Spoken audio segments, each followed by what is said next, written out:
Hello, welcome to this course. Do you want to be able to deploy a Ceph Storage cluster by following this kind of architecture that we have right now in the lab, in our lab environment?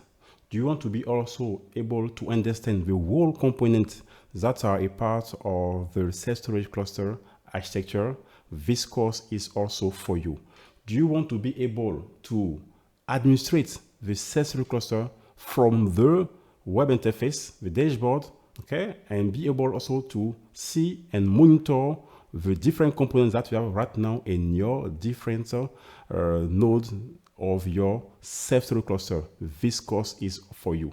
You will be also be able to provision the different kind of storage that can be you will be able to have with Ceph Storage cluster.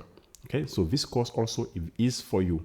Do you want to be able to administrate or deploy your Ceph Storage cluster from the CLI with CephADM component? This course is for you. Do you want to be able to administrate the Ceph Storage cluster from a non-root user? It will be possible. Okay, you will do it through the CephADM shell. From there, you'll be able to administrate and this cluster. So by avoiding using the root user, for instance. Okay. So do you want to be able to describe the different components that you have in your Ceph Storage cluster? This course also is for you. Right now, I can check my cluster status, my global Ceph Storage cluster status. If I want also to see the overall usable capacity, the raw capacity of my cluster, I will be also be able to do that also. So if you want to be able to describe the different pools that we have at this moment in your Ceph Storage cluster, I will give all the information that you need to get it. Okay, done. It will be possible. If you want to have much more detail on how to get much more detail on the different pools that you have in your cluster, this course also is for you. If you want to be able to detect or to see the different rules or the different crash rules that you have in your cluster, this course also is for you. If I want to detect or list my different crash rules that I have in my Ceph Storage cluster, this course also will be for you also. Here, for instance, if I want to say the characteristic or the difference of a specific rules, okay, it will be definitely possible, and I will show you how to create a rule, how to create a pool, how to assign a rule to a pool, how to specify the different pages that I could have in the pool. It will be definitely done during this course.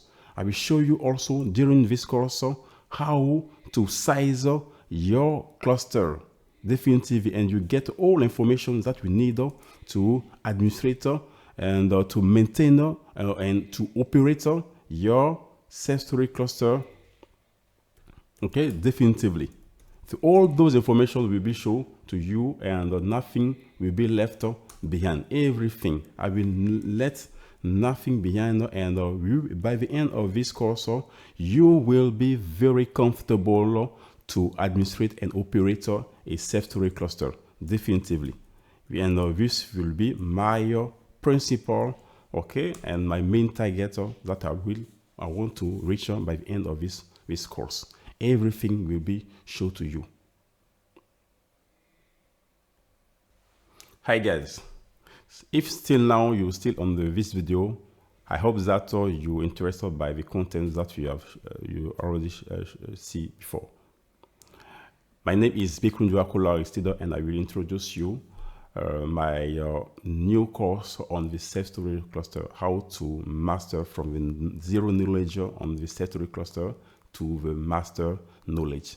You will be able to deploy administrator a Ceph Storage cluster in the production environment. Again, I will be your instructor during this course.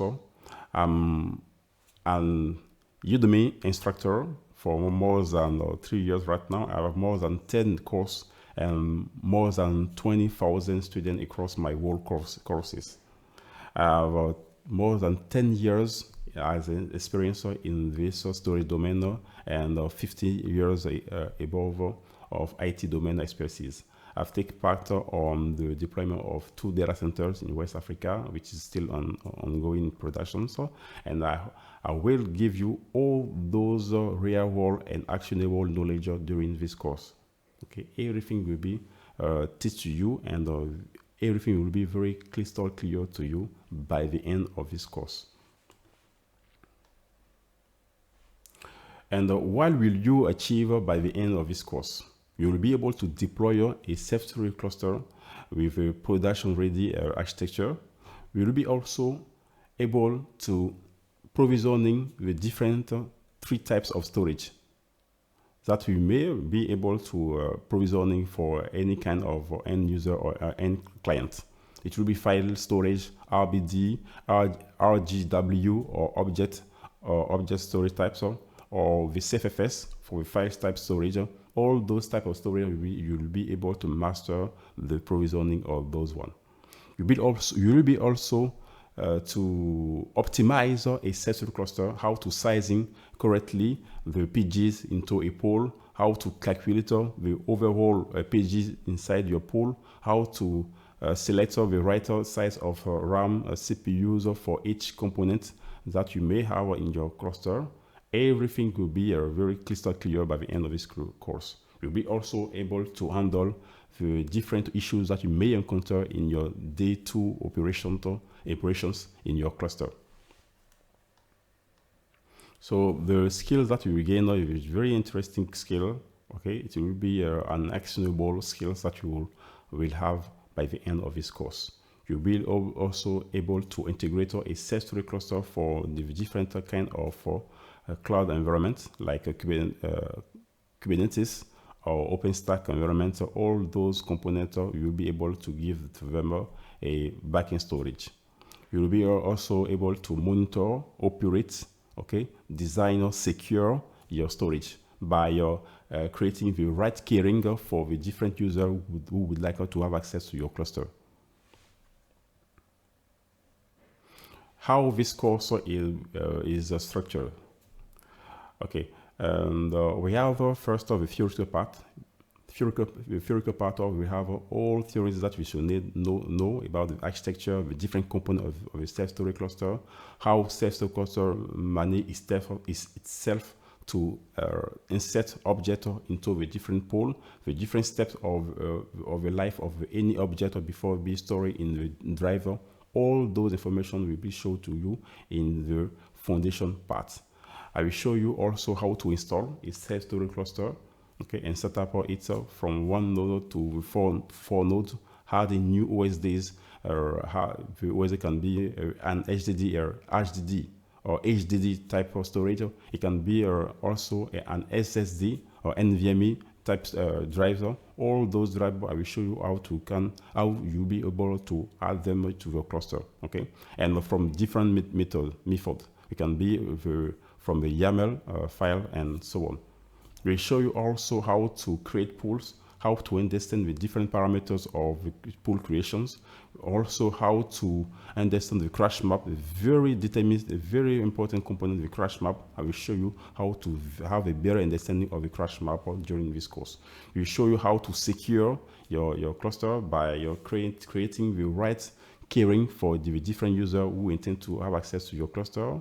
You also see how to provision the different type of storage, RBD, file, or object. Those type of storage, I will show you how to master the provisioning of those one. We show also the monitoring. You can't go in production without know how to monitor your cluster from the web interface to the CLI command. You will show how you can monitor your cluster, and also how to operate your cluster. I will show you all the different procedure and commands that you may or you have to know to operate properly your cluster. It will be 40% of theory and 60% of practice. Okay, so it will be very interesting content that we have to follow during the whole course.